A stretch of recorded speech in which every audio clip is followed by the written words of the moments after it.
बिस्मिल्लाहिर्रहमानिर्रहीम। अस्सलाम वालेकुम। मैं हूं आपका मेज़बान आकिल हुसैन। नाज़रीन, अब से कुछ देर पहले गज़ा के अल-शफ़ा हॉस्पिटल से एक अफ़सोसनाक और दिलखराश एक खबर मौसूल हो चुकी है। वो खबर पढ़कर मेरा दिल भी खून के आंसू रो रहा है। बहुत ही अफ़सोसनाक खबर है। एक तो इसकी तफ़सीलात आप तक पहुँचाएँगे, वहीं दूसरी जानिब आज army chief general Asim Munir ने आज उलमाए कराम और मशाइख के साथ एक अहम नशिस्त रखी थी। एक अहम मुलाकात हो चुकी है। उस मुलाकात में army chief general Asim Munir ने दो टोक एक पैगाम वाज़े वो कर चुके हैं, यानी एक अहम किस्म का मैसेज आज दो टोक अंदाज में तमाम उलमाए कराम को आज वो दे चुके हैं। इसकी भी तफ़सीलात आप तक पहुँचाएँगे। और उसके अलावा आज पाकिस्तान तहरीक इंसाफ के चेयरमैन इमरान खान ने जेल से एक अहम पैगाम और बड़ा एक ऐलान वो कर चुके हैं, अमेरिकी अदालत में एक अहम केस दायर करने के हवाले से। और उसके अलावा आज मौलाना फजल रहमान ने भी एक बड़ा ऐलान वो कर चुके हैं, एक बहुत बड़ी बात उन्होंने की है। ये भी आप लोगों को बताएँगे। और वफ़ाकी हुकूमत की जानिब से भी एक अहम फ़ैसला सामने आ चुका है। लेकिन सबसे पहले, अगर आप लोगों ने अभी तक हमारे चैनल को सब्सक्राइब नहीं किया है, तो हमारे चैनल को ज़रूर सब्सक्राइब करें और बेल आइकन क्लिक करना ना भूलिए, ताकि इस तरह की अपडेट्स जो हम आप तक पहुँचाना चाहते हैं, वो बर वक़्त आप तक पहुँच सकें। नाज़रीन, सबसे पहले आज की सबसे दिलखराश और दिल खून के आंसू रुला देने वाली जो खबर है, वो आपके सामने में रखने की पूरी कोशिश करूँगा। यूँ तो गज़ा में इस वक़्त इसराइली बर्बरियत बदस्तूर जारी है, और अभी भी गज़ा के अंदर जो है इसराइली फ़ोर्सेस की जानिब से बमबारी और हमलों का जो सिलसिला है वो बदस्तूर जारी है। आज भी फ़लस्तीन की एक अहम शख्सियत को शहीद किया जा चुका है। उसकी तफ़सीलात इससे पहले वाले वीलॉग में आप तक हम पहुँचा चुके हैं, उसको रिपीट नहीं करना चाहूँगा। लेकिन उससे आगे बढ़ेंगे कि अभी भी हमास की जानिब से भी कार्रवाइयाँ बदस्तूर जारी हैं, लेकिन इसराइली फ़ोर्सेस इस वक़्त जो आबादी का जो एरिया है, वहाँ हिटिंग उनकी जानिब से की जा रही है, और वहाँ बम ब्लास्ट और फिर वहाँ जो बमबारी है उसका सिलसिला बदस्तूर जारी है। और जो अल-शफ़ा जो हॉस्पिटल था, वहाँ इस वक़्त भी उनकी कार्रवाइयाँ बदस्तूर जारी है।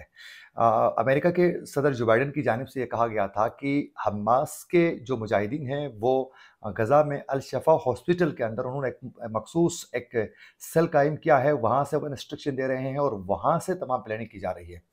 ये अ, व्हाइट हाउस की जानिब से ये तमाम इन्फॉर्मेशन सामने आने के बाद इसराइली फ़ोर्सेस ने वहाँ कार्रवाइयाँ शुरू की, और महफूज राहदारियों को भी निशाना बनाते हुए फायरिंग करके वहाँ कई बेगुनाह लोगों को शहीद किया जा चुका है। उसके बाद बाकायदा अल-शफ़ा हॉस्पिटल के ऊपर बमबारी शुरू हो गई, और बमबारी होने की वजह से वहाँ कई बेगुनाह लोग जो हैं वो शहीद हो चुके हैं, और कई मासूम बच्चे बिल्कुल ही वो 1-2 दिन जिनकी पैदाइश हो चुकी थी 2 दिन पहले या 1 दिन पहले, जिनकी अभी-अभी पैदाइश हो चुकी थी, उन तमाम बच्चों को भी बेदर्दी के साथ उस हॉस्पिटल में शहीद किया जा चुका था।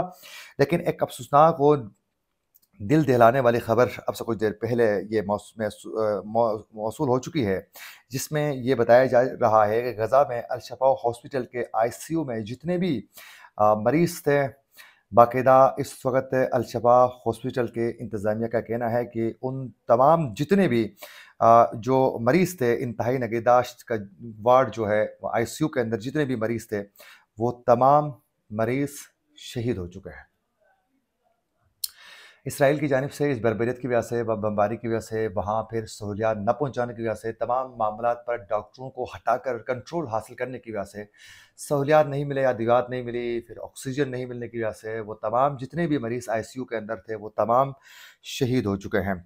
और नाज़रीन, ये बताया जा रहा है कि इसराइल ने अल-शफ़ा हॉस्पिटल को घेराव में रखा हुआ है, और सैकड़ों महसूस अफ़राद और तिबी सहूलियात न मिलने से मरीज़ की जानें जो हैं वो मज़ीद भी ख़तरे में पड़ चुकी हैं। आईसीयू के अंदर जितने भी मरीज़ थे, वो तमाम शहीद हो चुके हैं इस वक़्त। अक़वाम मुत्तहिदा का भी ये कहना है कि इसराइली फ़ौज ने अल-शफ़ा का रेडियोलॉजी जो डिपार्टमेंट है, उसको मुकम्मल तौर पर तबाह कर दिया है, और हॉस्पिटल में रखी गई जो लाशें थी, उन्होंने बाहर निकाल दिया है। और अल-शफ़ा हॉस्पिटल के जो डायरेक्टर हैं, उसका ये कहना है कि आईसीयू के अंदर जितने भी मरीज़ थे, वो अब ज़िंदा नहीं रहे, और अल-शफ़ा में रात गए कम से कम 22 फ़लस्तीनी, जबकि दिन में 55 अफ़राद जो हैं शहीद हो चुके हैं। और इससे कबल भी इंतज़ामिया ने ये बताया था, हॉस्पिटल की इंतज़ामिया ने, कि अल-शफ़ा हॉस्पिटल में 1 मिनट में 1 फ़लस्तीनी शहीद हो रहा है, और नौज़ादा और शीर ख्वार जो बच्चे हैं, उन समेत बूढ़े और बुज़ुर्ग जो हैं वो मौत के बहुत ज़्यादा करीब हैं, और इसराइली मुहासरे के बाद अल-शफ़ा हॉस्पिटल एक कब्रिस्तान का मंज़र पेश कर चुका है, यानी एक कब्रिस्तान बन चुका है। ये इंतज़ामिया की जानिब से बाकायदा कहा गया था। इंतज़ामिया ने ये भी कहा था कि दुनिया की आँखों के सामने बेगुनाह लोगों और बच्चों को मरने के लिए छोड़ना जंगी जराइम से कम नहीं है। इसराइल ने नौज़ायदा बच्चों को भी बेदर्दी के साथ शहीद किया है, और यहाँ बिजली के बगैर जो ताबूत हैं वो कम पड़ चुके हैं, और हर तरफ ताबूत ही ताबूत हैं। और ये बताया जा रहा है कि अल-शफ़ा हॉस्पिटल में 7,000 से ज़ायद इस वक़्त अफ़राद जो हैं वो मैसूर हैं, जिनमें मरीज़, तिबी अमला और पनाह लेने वाले फ़लस्तीनी शामिल हैं। और मैसूर फ़लस्तीनियों के पास न तो पानी है, न तो बिजली है, और न ही दीगर सहूलियात है। यानी इस वक़्त करबला का एक मैदान का मंज़र पेश कर रहा है गज़ा का एरिया, और सहूलियात नहीं होने की वजह से इस वक़्त बेशुमार मुश्किलात का सामना कर रहे हैं। क़यामत सुग़रा का एक मंज़र पेश कर रहा है। पूरी दुनिया इस वक़्त फ़लस्तीन के मासूम, गज़ा के मासूम लोगों को बेयार व मददगार छोड़ा हुआ है, और इस वक़्त उनका कोई भी सुनने वाला नहीं है बग़ैर खुदा की ज़ात के। और तमाम मुस्लिम ममालिक तमाशाई बने हुए हैं, और अब तो तकरीबन पिछले 2 से 3 दिन गुज़र चुके हैं। मैंने अपने पहले वाले वीलॉग में भी ज़िक्र में कर चुका हूँ कि ईरान और हिज़्बुल्लाह की जानिब से भी खामोशी इख्तियार की गई है, और उस तरीके से कोई रद्दअमल या फिर उनकी जानिब से कोई इस वाले से कोई डेवलपमेंट मेरी नज़र से कम नहीं गुजरी है। मैं इसमें बढ़ा चढ़ा के पेश नहीं कर सकता। और दीगर जो मुस्लिम ममालिक थे, जिसमें सऊदी अरब, मिस्र, उर्दून, कतर, पाकिस्तान, दीगर जो ममालिक थे, इंडोनेशिया और मलेशिया, और मुस्लिम ममालिक का जो सबसे ज़्यादा चीख पुकार करने वाला, जिनके हवाले से बहुत सी बातें करने वाला जो मुल्क था, तुर्किया, वो भी बिल्कुल खामोश है। तो यूँ इस वक़्त पूरी दुनिया खामोश तमाशाई बनी हुई है, और गज़ा के लोगों को बेदर्दी के साथ शहीद किया जा रहा है। परवरदिगार उनकी मुश्किलात आसान करे, और जो शहीद हो चुके हैं, परवरदिगार उनको जन्नतुल फिरदौस में आला मकाम अता फरमाए। ये थी आज की अपडेट। और दूसरी आज की सबसे बड़ी अपडेट ये है कि आज army chief general Asim Munir ने बाकायदा उलमाए कराम के साथ एक अहम नशिस्त की है। उलमाए कराम और मशाइख ने उनके साथ एक मुलाकात की है। बहुत सारे उलमा थे पूरे पाकिस्तान से, उलमाए कराम उसमें मौजूद है। उन सब से मुलाकात के दौरान आज आर्मी चीफ ने दो टोक अंदाज में ये वाज़ेह किया है कि रियासत के सिवा किसी भी इदारे या ग्रोह का ताकत का इस्तेमाल और मुसल्लह कार्रवाइयाँ नाकाबिल कबूल है। और उन्होंने कहा कि बिलखुसूस अक़लियतों और कमज़ोर तबकों के खिलाफ अदम बर्दाश्त और इंतहा पसंदी के रवैये की कोई जगह नहीं। यानी आज दो टोक अंदाज में आर्मी चीफ ने यह वाज़ेह किया है कि जितने भी मसालिक हैं, जितने भी ग्रोह हैं, जितने भी उलमाए कराम की अपनी अपनी जमातें हैं, मदरसे हैं, वो अपने जो चाहने वाले हैं उनको समझाएं, उनके साथ बातचीत करें, और उनके अंदर जो अदम एतमाद और जो अदम बर्दाश्त और इंतहा पसंद जो रवैया है उसको कंट्रोल करने की कोशिश करें। ये बड़ा टेक्निकल तरीके से उन्होंने यही बताया है, लेकिन एग्जैक्ट उनके अल्फाज यही हैं कि रियासत के अलावा किसी के अंदर जो है वो ताकत और फिर को इस्तेमाल करने या मुसल्लह कार्रवाइयों को किसी सूरत एक्सेप्ट नहीं किया जाएगा। ये नाकाबिल कबूल है। ये दो टोक वाज़ेह पैगाम वो दे चुके हैं। काबिल खुसूस पाकिस्तान में अक़लियतों के खिलाफ जो कार्रवाइयाँ हो चुकी हैं, इससे पहले कमज़ोर तबकों के खिलाफ जो कार्रवाइयाँ हो रही हैं, ये रवैया किसी सूरत बर्दाश्त नहीं किया जाएगा, और इसकी कोई जगह नहीं है। यानी पाकिस्तान में इससे पहले जो अक़लियतों को टारगेट करके मखसूस इस्लाम के नाम पर जो जत्थों ने जो कार्रवाइयाँ कर चुके हैं, जिसमें बेदर्दी के साथ जो हैं ईसाइयों को, बेचारे जितने भी अक़लियती बरादरी के जो लोग हैं उनको निशाना बनाया गया, और दीगर जो कमज़ोर तबक़ात हैं उनको निशाना बनाया गया। जहाँ मिले उनको मारा जा रहा है, सिर्फ़ और सिर्फ़ उनके अक़ीदे के नाम पर। उन तमाम मुसल्लह जत्थों को आज एक वाज़ेह अच्छा पैगाम सामने आ चुका है आर्मी चीफ़ की जानिब से कि उनको लिमिटेड रहना पड़ेगा और इन कार्रवाइयों से बाज़ आना पड़ेगा। ये आज दो टोक पैगाम उनकी जानिब से वाज़ेह हो चुका है, और उसमें मज़ीद तफ़सीलात हैं, लेकिन मैं उन पे नहीं जाना चाहता।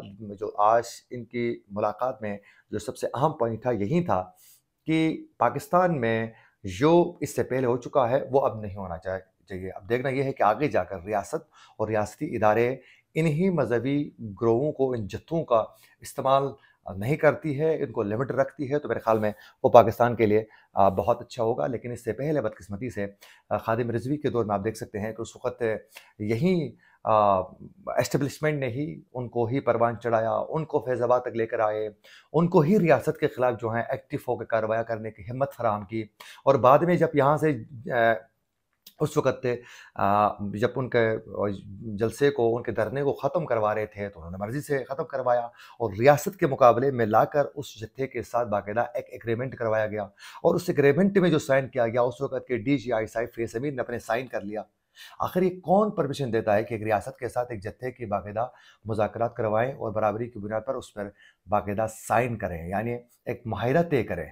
तो ये आइंदा के लिए नहीं होता है तो दैट्स ग्रेट, अच्छा है, लेकिन इससे पहले ये होता रहा है। और जाते-जाते उनको 2-2 3-3 हज़ार रुपए जो हैं आने वाले जत्थे के जो इंतहा पसंद जो बंदे थे, उन सबको बाँटा जा रहा था और ये कहा जा रहा था कि आप हमारे बच्चे नहीं हैं क्या? आप ले लें पैसे, आपका हक है।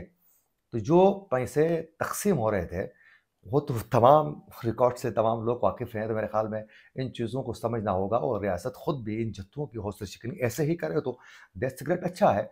और आज ये वाज़ेह पैगाम आया है तो इससे यकीनन पाकिस्तान में जो अक़लियती बरादरी के जो लोग हैं, उनको एक आज अच्छा एक मैसेज ज़रूर गया होगा और ये लाज़मी भी है पाकिस्तान में। और उसके अलावा नाज़रीन, आज वफ़ाकी हुकूमत की जानिब से बाकायदा मिलिट्री कोर्ट्स में ट्रायल कलअदम करार देने के सुप्रीम कोर्ट का जो फ़ैसला था, उसके ख़िलाफ़ अब जो है बाकायदा वज़ारत दिफ़ा के बाद निगरान वफ़ाकी हुकूमत की जानिब से भी बाकायदा आज एक अपील जो है इसके ख़िलाफ़ बाकायदा दायर की जा चुकी है। अब जो मिलिट्री कोर्ट्स हैं, इसके ख़िलाफ़ जो है वफ़ाकी हुकूमत, निगरान हुकूमत का जो काम है इलेक्शन करना, वो अपने काम को छोड़कर इन चीज़ों के पीछे लगी हुई है कि भाई आप पाकिस्तान में इलेक्शन करवाने के लिए आए हैं, आप इलेक्शन करवाएँ, जाएँ और जो हुकूमत का इंतख़ाब होता है, वो उसका काम है, वो आके करेंगे। तो मेरे ख़्याल में एक अफ़सोस की बात है, इस वक़्त सेनेट भी आप देख सकते हैं कि एवान बाला भी वो मुतहरिक है और अजीब-व-गरीब किस्म के वो इस बिल के ख़िलाफ़ जो है बाकायदा बात कर रहे हैं और जो कानून साज़ी करने के लिए जो एक्टिव जो सेनेट के जो बंदे हैं, वो भी समझ में नहीं आता है किस तरह के बंदे जो हैं ये बिल लाने की कोशिश कर रहे हैं और फिर उसको आज भी जो पास किया जा चुका था, उस पर आज भी सेनेट का इजलास जो है वो उस पर एहतजाज किया गया बहुत सेनेटर्स की जानिब से इस बिल के ख़िलाफ़। और जो सुप्रीम कोर्ट के फैसले के ख़िलाफ़ जो वो आगे लेके जाना चाहते हैं चीज़ों को सेनेट से, उस पर बहुत से सेनेटर्स ने आज एहतजाज करने की वजह से आज 10 मिनट भी सेनेट का इजलास नहीं चला, उसको मुलतवी किया गया है पीर तक के लिए।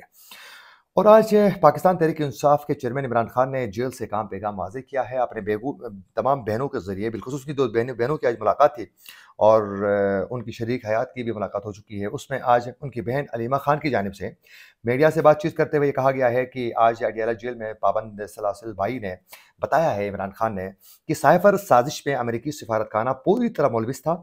अमेरिकी सफ़ीर डोनाल्ड लू के ख़िलाफ़ जो है अमेरिकी अदालतों में केस करेंगे। ये आज इमरान खान ने जेल से अपनी बहनों के ज़रिए पैगाम पहुँचा चुके हैं कि हम बाकायदा पाकिस्तान में हुकूमत के ख़ात्मे में तहरीक-ए-इंसाफ की और अदम एतमाद लाने में हुकूमत के ख़ात्मे में और जो साइफ़र का जो मामला था, फिर ये तमाम चीज़ों पर अमेरिका के जो सफ़ीर थे वो मुलविस थे, तो हम अमेरिका की अदालतों में केस करेंगे, आज वाज़ेह तरीके से उन्होंने बता दिया है।